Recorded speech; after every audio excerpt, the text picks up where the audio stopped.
Hello, everyone. This is Raul Handa. I'm the host of the FFTB Show, and we have an amazing guest today. We have Jimmy Mistry, the chairman and the managing director of the Della Group, an iconic designer, a hotelier, an adventurer, a community builder, a multimillionaire, and a real estate mogul. Jimmy is renowned for his master designs and interiors. He's an artist who conceives interior designs and creates ultra luxury and iconic lifestyle projects across homes, offices, and hotels. Hi, Jimmy. How are you? Such a pleasure to be with you here. Thank you. Thank you so much. We've been trying to do this for quite some For so time. long. For so long. As destiny would have it, I'm in Dubai and we are here together. Thank you so much for making it. A very interesting story you have, Jimmy, but I know you have limited time, so I'll keep it, as crisp as possible. You're one of the most humble entrepreneurs I've met. You're a first generation entrepreneur. Tell us about how it all started. It's a long story. I'll try and concise it in as short as possible. It all started with me dropping out of college, and there was a kind of frustration between my engineering and peer pressure and pressure from home to try and start working and pick up a job, finish my diploma. I had no heart set on my diploma because I was a biker in my college. I used to do professional motocross racing, and I was always a hustler. So right from the time of buying a bike to modifying the bike, going to sponsors, picking up some money, participating in races, and coming back, it was very clear to me that I'm not cut out to work. Fortunately, unfortunately, the college that I was in, even if I would have completed my college and got a diploma, I didn't think I had a great future. At best, I would have got a supervisor role in a automobile company on the shop floor, and I didn't see myself do that. So the best thing for me to do was quit college. And I think that was the best decision I took in my life. Moved to Bombay. That was 91. And nothing was planned. It was each day at a time. I was trying to look for enterprise or a business that I could start with the bare minimum amount of capital. I didn't have anything coming from a middle class Parsi family. So the only thing asset that I had was my motorcycle. And you sold it. I sold the bike. It was, in hindsight, it was a worst mistake in because I could never manage to get it back again. I think she's been scrapped out, and hence I could not lay my hands no matter how hard I tried. I was ready to pay a fancy price for it if I would have managed to get it. But that's history. Invested that money and started a small pest control company. That was the only thing that didn't require anything apart from a drill machine, pumps, chemicals, and started doing pest control door to door. All businesses and small enterprises begin with family and friends. It began there. And soon I landed up, to my good luck, in Bombay House, which is the headquarters of Tata's. I started doing their office pest control. And that kind of gave me a first-hand experience of what a corporate is. And those days I didn't realize the importance. But today, in hindsight, when I think of it, my destiny took me to the best corporate in the world. Philanthropic corporate, and a corporate that's like beyond everybody's imagination. One of the top companies in the world. I had the luxury and the freedom doing pest control to move floor to floor and see their group companies and be right outside the Tata Sons boardroom. So it was great. That also allowed me to get into one of the companies in Tata's. They needed some civil repairs to be done at marine lines, which happened to be Tata Steel. I went ahead and did that civil repair for them, which was a small repair job. But I think that was the starting point and a turning point for everything. I did pest control for 2 years. I went to Bank of Baroda and managed to sign up some 80 or 90 flats of theirs. So it was growing. I have a simple trait in life and business. When I can't see the road ahead and I can't see it clearly, I want to pivot. So the contracting was in value, at least 100x of pest control. My smallest contract was 100x of what I would have got for pest control. Wow. So I just gave up pest control, moved to contracting full time, started approaching architects and designers in Bombay and saying, okay, look, I can do it. I did have an edge because I was being a dropout of college. I was still an engineer, and most contractors were illiterate, uneducated, had learned it on the job. So I started taking these contracts, and one thing led to the other. Again, another Tata Group company came up. It was a building repairs and plaster work. The architect asked me if I can do epoxy coatings. I didn't know what E of epoxy was. And I said, yes, I will do it. Wow. And I said, what brand, what company? It happened to be one of the geniuses who had innovated a lot of products within the construction chemical industry, Right. Dr. Manjrekar. I took his details and reached out to him. And I told him that, like, I've got a project. And can you explain to me what these epoxies do and how they do and what works? That was a formative ground that I learned everything about civil construction right from there. Executed the project. I was standing like a site supervisor, crawling up and down the scaffolding. So I learned how to climb scaffoldings. And that also built up a risk appetite, because when you climb scaffoldings, you have very little to lose apart from your life. Right. So I learned it, but that was a big project. And those days, that project meant everything to me. With that project, I bought my first car and moved to the next point. After that, there was no looking back. I was doing contracting jobs for all kinds of architects, and that taught me, gave me an inroad into approaching an architect's office, which is predominantly a design studio. Understanding how each guy works, what kind of clientele they handle, what kind of projects they do. Is it commercial, residential, doctors' clinics? I did all kinds of jobs. 95, I pivoted again, and contracting was doing good. We were making sufficient amount of money. Our office was about 200 square feet at Nepean Road. And I stumbled upon the opportunity of trying to import Italian furniture into India. Right. Till that time, Italian furniture was being imported, or any furniture was being imported in India through the transfer of residence route, effectively with laborers coming back to India and utilizing their transfer of residence. People would illegally import stuff. I was the first guy in India to actually start representing Italian companies in the world of design and furniture. That was in 96. I started to represent one of the largest Italian companies known as Olivetti Synthesis. Those days, it was the second or the third largest producer of office furniture. I had the luxury and the honor and the opportunity to go to Italy, be at Massa, their factories, understand what robotized plants look like. And those days, they had powder coating being done by automated arms. Things like these were never heard of in India. And these were mammoth. Their products were being designed by studios like Charles Pollock, Eldiello Manelli, Ettore Sozzas. Wow. These are giants of the world of design. And I got an exposure into their ways of design thinking. That was a formative year. But within the year 96, 97, I managed to represent 27 Italian companies, got all of them to India, did the first Italian furniture exhibition ever to be done in India. That was done at Nehru Center. And this was in the year 97. 27 companies means you're meeting with design teams from 27 companies, marketing teams from 27 companies, and seeing their factories. Seeing their factories was a learning ground for me. I learned everything in design on the job, and understanding good companies, bad companies, management, decisions. It was absolute fun. Those days I used to be in Italy at least twice a month. I used to literally live out of there. And that taught me everything I know today in the world of design and interiors. So it went on for a couple of years, and thank God the Indian government changed their import policies, and there was a special import license under which you could import. 6 months, they removed it and made furniture and wooden products as negative. Effectively, it means you can't import. Oh. It only happened for 6 months. But I think, again, in hindsight, that's the best thing that could have happened to me. It compelled me to start a workshop and immediately start manufacturing. So you took everything on yourself. So I had no choice. I'd already taken orders. Certain shipments were on the way. Rest of it I had to do. So we would dismantle sofa sets and bring the leather in suitcases and remake and reconstruct the entire sofa set in my factory. So that was the kind of initial makeshift collaboration that I could think of. Right. It went on to set up one of India's largest furniture manufacturing companies, and that became Della in due course of time. We moved to Dubai, and we did a couple of projects in Dubai those days. Unfortunately, it was the worst recession in 98. Right. I set up in 98. We did Sheikh Hamdan's office, Abu Dhabi, furniture supplies. We did Emirates Airlines chairman's office. They literally flew down the kind of furniture I was doing into Dubai, into his office. So we did some fantastic projects. All of this was my learning ground for design, working with multiple designers, being a supplier. Right. Till 99, 2000, when I decided enough was enough. And if these architects and designers can do, I think I can design little one up on them. So I started doing turnkey interiors. And since then, I will look back. Corporates is all we learned how to work with right from then. We designed some of the biggest corporate headquarters in India.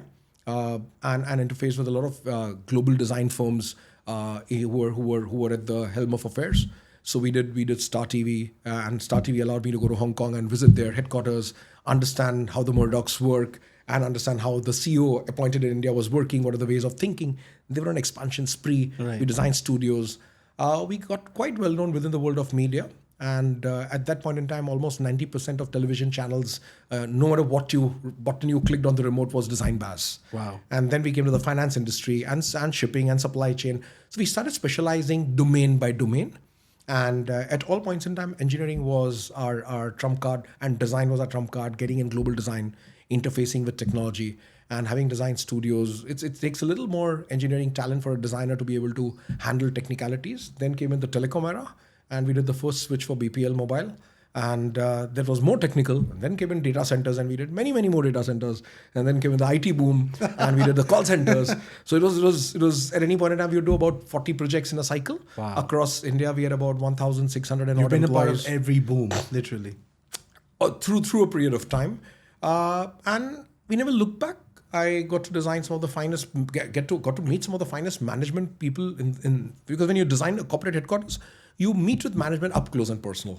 And it also depends the kind of value add you bring to the institution. Absolutely. They respect you not just as a designer, but then you kind of start coming in and out of their boardrooms and the management chambers. So if they're doing an acquisition, they would run it through you in the sense to get your feedback on it. I remember when I was doing Bajaj Auto, Rajiv was acquiring KTM. We did the creation of Pro Biking as a brand. We did 70 showrooms across India and retail. So we started focusing on retail. Vijay Mallya, we had already done his headquarters and asked me to do his yacht. I still remember telling Dr. Mallya that, look, yacht design is not my specialization, right, but let me go to Italy and find a designer. I managed to get one of the finest designers who was doing Ferrari yachts. Unfortunately, his design fees quoted was equivalent to my entire project cost. So I had to go back to Dr. Mallya and say, look, you give me no option, but I'll have to do the project, much against my wishes. So we got into yacht architecture and understood how to restore a 100-year-old yacht. That yacht had an history. It was Elizabeth Taylor's yacht that was gifted to her by Richard Burton. Oh my goodness. So it was my Charisma, Motor Yacht Charisma. Right. She still sails. It later went on to become an award-winning yacht. So life is always about learning. You don't bullshit your way through. You hustle your way through, but you're very brutally honest what you can do, what you can't do. And you have the onus and the moral responsibility of delivering more value in any relationship, any engagement of yours. And you realize you don't come with a pedigree, so you'll have to better prove yourself. And hence, that makes you slog your butt out a little more and work more harder. So that's been the story of my life so far. And into turnkey interiors, then I did architecture, I did master planning, townships, and being a non-qualified architect, non-qualified designer, when you're competing with the best designers around, you always need to work that much more harder, right? Absolutely. Because you don't want a client to feel they've made a mistake. Absolutely. You want a client to feel that they've got the right guy. A lot of focus was paid by me on brands and branding, aspirations, communication, internal communications. So I was not playing the role of a designer. I was actually working with the brand. And without the customers having to appoint me to do it. And we worked on some of the largest brands and it just kept getting bigger and bigger and bigger. Again, 2008-9 recession happened and I wanted to pivot because I was frustrated doing too many interior projects, but really not, my balance sheet was not anything compared to a real estate developer. Right. And some of the real estate developers that started at the same time when we had started in 96. So I'd seen their meteorical growth. Right. And that's what prompted me to get into real estate more. 2005, we took a redevelopment project in Mumbai, which is now Dela Towers. 2007, we acquired the land and did our first gated community development project. 2009 recession, we pivoted and went to adventure as a business and set up India's first extreme adventure park. Then 2010, we set up our first glamping resort in India, a 30-room one. And we never looked back. And since then, 30 rooms, we just commissioned our 310th room. Wow. Just now. So that's been the story. Trying to identify a moat and trying to identify a business where there is nobody. So we've innovated the world's first luxury military themed resort. A luxury and military doesn't go together. We created one just last month. The resort has been rated amongst the top 1% in the world. It's known as Della Data. And it's truly unique. It's luxury personified. It's kind of igniting passion for the country. So there's everything that we are able to do over there, which otherwise would have been a dream. In the middle of the jungle, trying to create something which is extraordinary, uber luxury, and making it meaningful, giving it a purpose. For me, purpose is very important in business. Making money is a byproduct. But if your business has got purpose and you have a creative edge to kind of deliver products and services and deliver more than what the customers or consumers are paying you for, I think you always are wanted in the industry. And that's a story that we continue even today. And the rest is history. Wow. Thank you, Jimmy. I think there's 34 years of you doing this. And I love the way you've pivoted from one thing to another. And the way you didn't blink before saying it, I think it requires a lot of courage. And like you said, when you're scaffolding your way up and down, you tend to take these risks. Personally, I've known you, and one thing I've known you've said several times that you would like to have lunch or coffee with Elon Musk. Coincidentally, you're also known as the Elon Musk of India. I want to understand what sort of inspiration do you get from Elon Musk, and how is your mindset and his mindset aligned? And if you can shed some more light on this. I think you're comparing two very, very different things: cheese spread and fiction. No, not at all. He's cheese spread. He's like the god. He's like the god of innovation.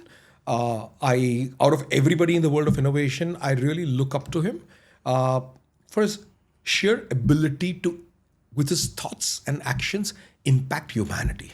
Very few entrepreneurs have been able to do it. Right. And it's not his risk. His appetite to take risk, his appetite to self-learn, his appetite to deliver results where domain experts have failed, right. His appetite to do unique things. Disrupt industries. And that's what excites me.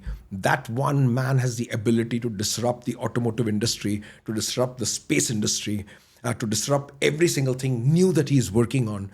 It's not necessary that everything will happen in the right way and the right time. The Tesla trucks are yet to come, right. And the PV is still not as effective and the battery storage is not effective. So be it. It's still a disruptor. And it's impacting humanity. That's more than business. That's more than multimillionaires and billionaires can do. They can only leave a legacy in the billions, but those zeros mean nothing the minute they pop it. Tomorrow, whenever Elon pops it, he's still the god of innovation in the world. He's still the man with his thought process who's impacted humanity in more ways than one, impacted industries and led from the front. And this is only the beginning. He still has a long way to go. And the method in which he's doing it is incredible. So for me, out of entrepreneurs in the world, he is like the epitome. Money's a byproduct. He almost became broke multiple times only because he was wanting growth. Right. He would have been very happy with the first sale and the transaction he did, and he sold and got out with his millions. He would have been a spendthrift and spend the rest of his life. But he wouldn't have been able to impact humanity. Today, he's really impacted it, and that's the kind of trait that I can relate to. When you listen, people criticize his methods of working and him not being empathetic enough. I think when you are delivering something, there is a certain kind of madness that goes in your head that only you understand. Your circumstances only you understand. I don't think the world has any right to judge. It's very easy to say that, that man makes everybody slog for 18 hours. He has no respect for people. He has no respect for people who don't deliver. He has all the respect for people who deliver. It's as simple as that. Right. I'm sure there'll be a lot of people. I'm again saying you're comparing cheese spread and pig shit. A lot of people in my office will be sitting and abusing the daylights out of me because I work crazy hours. My mind is most active at night, 3 o'clock. I struggle. But when I'm struggling and I'm leading from the front, I expect my team to support me. Absolutely. And those people who are not aligned naturally are not fit to be in our organization. And by mistake, if they've joined us also, because they bullshitted their way through in the interview, they should exit. And I'm very ruthless about it. So you're not in the corporate world, you're not here to win a popularity contest. You can't keep everybody happy. Right. You can't keep everybody happy. There was a time, I remember, the House of Tata's employees were not happy with Ratan Tata. They claimed that everything he's touched, he's ruined. Those are the naysayers, because he was trying to come and disrupt things, get the loss-making organizations out, get the loss-making employees out, get new blood in. Naturally, the employees were unhappy. He was not running a popularity contest. Right. Today, everybody idealizes Mr. Ratan Tata as, again, an angel in the corporate world, right? Because now, rest is history. He's proved But those days, I still remember when I was doing pest control, listening in their cafeteria, all the conversations that were behind the scenes. Right. So had he been worried about having that popularity contest won, he wouldn't have been able to deliver results the way he has delivered results. So these are the kind of people I look up to, and great deal of respect. So every time I get an opportunity to kind of be inside a top management guy's cabin, I love it because there's so much that you can absorb from these great guys. I keep talking to people who work very closely with Mukesh Ambani. I keep talking to people who work very closely with Gautam Adani. Someday I hope to meet Gautam Adani. I recently heard him speak for 1 hour 45 minutes non-stop, and I could see the rest of the people around. Some of them had lost interest because 1 hour 45 minutes is too long a time period. Absolutely. I was glued to every word of his because I could relate to it. I was glued to every single word he spoke, and I wish he would go on for the next 1 hour.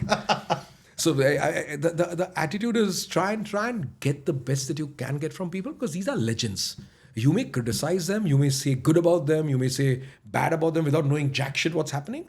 But what they're doing, I don't think most of us mere mortals can even do a fraction of what they do. How they think, how they work, and how they make every business enterprise successful.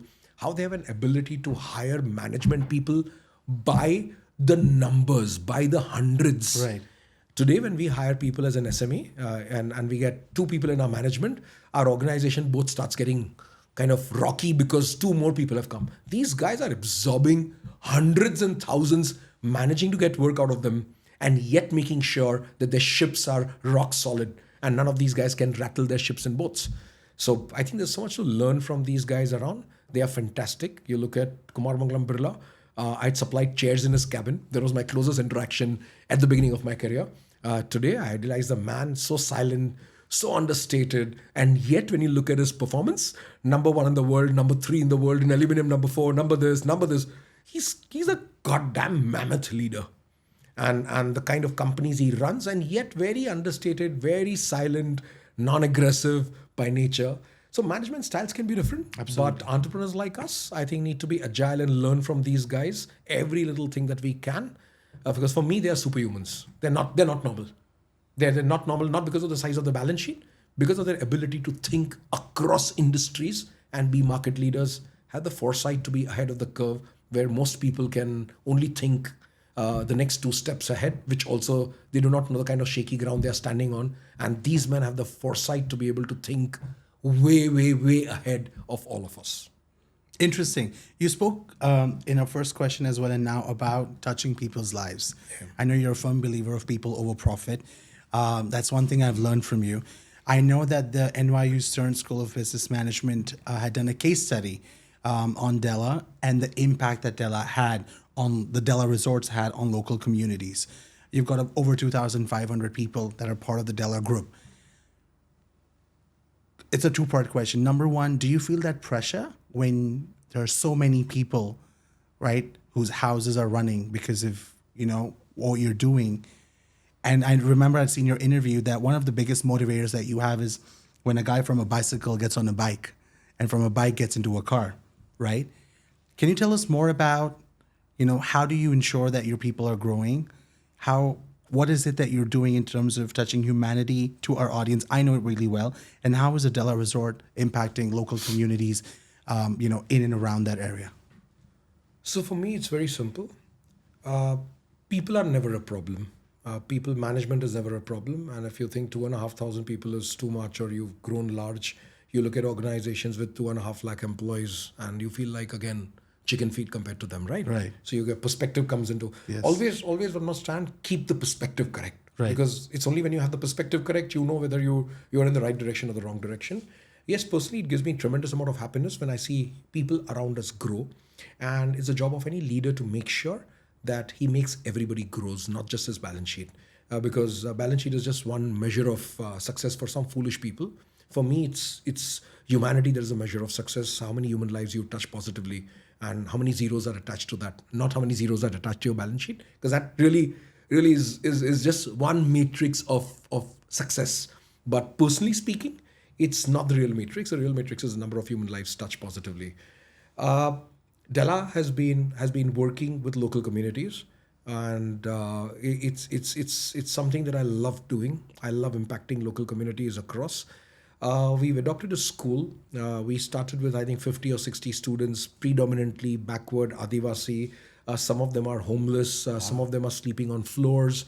And we adopted the school today. That school is the only school in Maharashtra which the Maharashtra government, thanks to our Chief Minister Eknath Shinde, who's made it into, given permission to take it from 7 to 8, 9, 10th. Now it's 11, 12th. And we've some 260 students there. So we've changed those lives, and everybody who works at Della Resorts is the one who's trying to part-time teach. We've got full-time teachers and English tutors over there. And now that school is building a new building, which is an extension. So we've actually turned that whole place around. In our cafe, which feeds 1,750 employees of Della Resorts and Adventure, also is the same cafe that feeds these students every day breakfast and lunch. So we used to get some shoddy ration and some shoddy rice from the government, which was provided. We stopped using that and touching any of that. We make sure the same nutritious meals that are given to our employees are the same meals that go to these students. We enjoy doing it.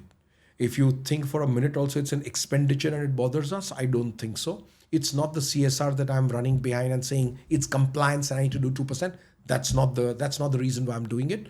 We try and get cycles to these students. We try and get personally involved when parents suddenly pick up a child and put them on a domestic job employee somewhere, a girl or a boy. We make sure that we come down heavily on the parents. We counsel, pull the child back, get the child back into the education system. So all these things we are able to do. It's a good case study. Now we need to scale it up. How can we make this model work for other corporates? How can we have within cities and towns, corporates having their basic primary responsibility to adopt the nearest ZP government school and see how they value it, not just throw money, but by putting in faculty members, by putting in people who actually have a vision and turn the school around, because this is going to be impacting children's lives. So we do dance classes, we do an annual day, and we invite their parents who had never been to a 5-star. All of them are invited. We teach swimming to these children. We get them swimming costumes. And everything you do, believe you me, the gratification is so great. You just feel like doing more. Like doing more. Because no matter how much amount you do, it's less. Absolutely. You love to do it more. I mean, you have these children come and give talks and speeches in English. And it's a hair-raising moment, right? So I don't think we're doing anything great. But yeah, whatever we are doing is giving us tremendous amount of satisfaction, and hence the desire and the urge to just keep doing more and more and more. It also wins over the respect of the local population because they see you impact and cause a positive impact. So when they stand on the road and salute you or kind of just raise their or bow their head down, I think that gratification is huge.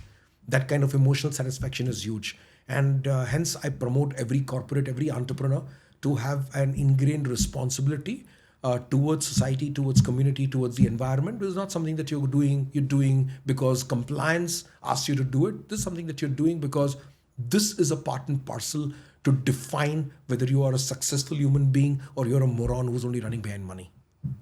Wow, that was amazing, Jimmy. I think I've taken a few leaves from your book and I'm going to put them in mine. Last question. You're very passionate about design. You were awarded one of the most impactful leaders in green sustainable designing. You've designed so many offices and big buildings and real estate.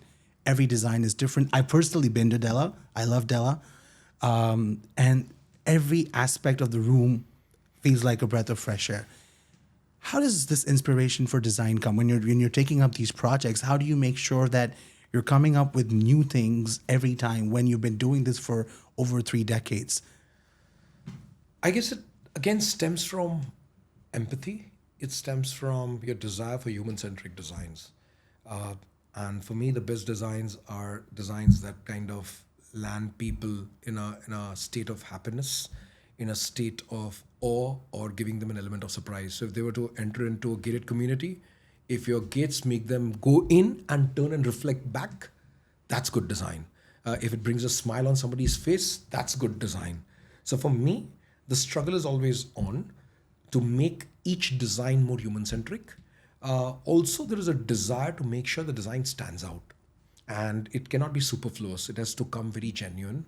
Form and functionality are two sides of the same coin. Right. Nevertheless, they are the same coin. Right. Every project has its own financial constraints and budgets, time constraints and budgets. But your desire should be, even if you're designing a hut, how does the hut stand out amongst the rest of the huts? Right. So if you're designing low-income housing, how does the house stand out with that same amount of budget? That's a desire, and you begin from there. There are a lot of people I look up to in the world of design, but I think one of the things that I learned very early in life in design, I happened to do a workshop with IDEO Design. That was in 2004-05, before the word design thinking was coined. I still have my certification from IDEO, which is design process.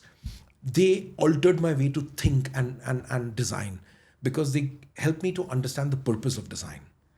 And that was the core that changed everything further. What I did it. Before that, I used to do it by default. Now I do it because there's a thought process involved. There's a process involved. It comes in with design thinking processes, and it all begins with empathy. And then you get into rapid prototyping, and that again is a game changer. Most people, it's the most underplayed, undervalued thing. Most people do not understand the meaning and importance of it. But rapid prototyping is something that managements can use across the world in every business at every level. Also, the ability to be humble and go back to the drawing board, because design thinking process is not a linear process, right? It's a circular Absolutely. process. You feel you're not achieved, and you need to correct. You come back, and you get into rapid prototyping, and again rapid improvisation, deployment, checking out and coming back. You synthesize your data and move to the next point. So it's this process that entails and allows you to create something that's magical. And there you push your limits. You push your limits with materials, you push your limits with knowledge, you push your limits with fusing technology, you push your limits with sustainability, rather than it being just a buzzword. Because you really, if you're empathetic, you're sustainable by nature. Absolutely. You're human-centric, you can do no harm to the environment or humanity, right? So that's a given. Hence, whatever you do will always be sustainable. You don't run behind a platinum certification and a gold certification. These are standard setup. They are for compliance. But if a designer is conscious, you're not going to import a tile from Spain when I can get it within 500 kilometers of where we are based in UAE, or promote somebody to make it and just get the ingredients that are not available. Might be the marble chips are not available, so rest of it can be all done here. So the whole idea and attitude of disintegrate materials, understand engineering, and try and be sustainable by nature. You don't need compliance for it.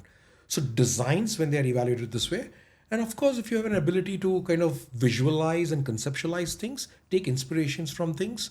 So I still remember Thomas Heatherwick explaining, one of the most genius designers in the world, who I really look up to, explaining when he did the Seat Cathedral for the launch of the Shanghai World Expo, and the UK Pavilion won the best design out of 160 countries participating. He says, my inspiration was Pokemon. It was a hair growing up. It's a comic book inspiration, and that's the design. So it's, you allow yourself to be inspired by something and then start designing. Most designers start designing. There is no research done, there is no homework done, and they think they know it all and they start designing. I think that's a point of differentiation. Even today, when I sit on a project, for me, it's 90% of inspiration and homework done, and then you get onto something else. So it's a yacht, or it's a residence, or it's a palatial villa, or you're giving somebody a 27-foot door. Everything there's a desire to create and then push the engineering limits to the hilt. Sometimes you're super successful, sometimes you're not. But like I said, you can always go back to the drawing board. If there is a certain amount of genuinity and humbleness, you're willing to accept your mistakes and make do with it and come back to the next point. But that doesn't stop you from innovating, because there's a genuine effort wanting to stay ahead of the curve and deliver something that's not been done. Experiential hospitality comes very natural to me, and hence we've now created the brand Della Resorts as an experiential hospitality company. We are doing a couple of townships that have never been done before. So on that front, on the design front, we are creating the world's largest platform for collaborative design, and that's what has brought me to Dubai today. Initially, we are starting with 25 collaborators coming all together, architects, designers, they're landscape consultants, lighting designers, all of them, exposing them to new markets across Asia and trying to see how their practices can grow, trying to also see how we can collaborate the knowledge of collective design that we've got at Della Group. We are also into manufacturing and of luxury interior products. So strong engineering backbone and skill set allows you to push the limits when you hit a roadblock in project design. So there's a lot happening right now. It's exciting times. And I think India and UAE are two of the most growing markets in the world, and the growth is going to be unprecedented across, with Saudi being added. India is going to be one of the largest real estate markets in the world. I think it's exciting times around. Well, Jimmy, thank you so much for your time today. I know you've got a very busy schedule. There's so much to learn. Just to let you guys know, Jimmy is my mentor as well. He loves mentoring people. And there are so many things that I've learned and that I'm implementing. Thank you once again, Jimmy, for your time. And I look forward to seeing you. Let's do this one more time. Such a pleasure to be with you. All the very best. You're doing a great job and keep it up.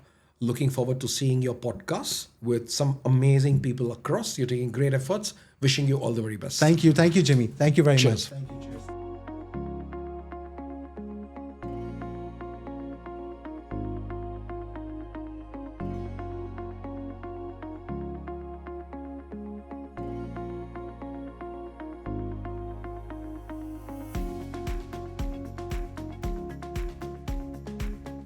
Can't keep everybody happy. There was a time I remember the House of Tatas employees were not happy with Ratan Tata. They claimed that everything he's touched, he's ruined. Those are the naysayers because he was trying to come and disrupt things, get the loss-making organizations out, get the loss-making employees out, get new blood in. Naturally, the employees were unhappy. He was not running a popularity contest. Today, everybody idealizes Mr. Ratan Tata as, again, an angel in the corporate world, right? Because now, rest is history. He's proved. But those days, I still remember when I was doing pest control, listening in their cafeteria, all the conversations that were behind the scenes. So had he been worried about having that popularity contest won, he wouldn't have been able to deliver results the way he has delivered results. So these are the kind of people I look up to.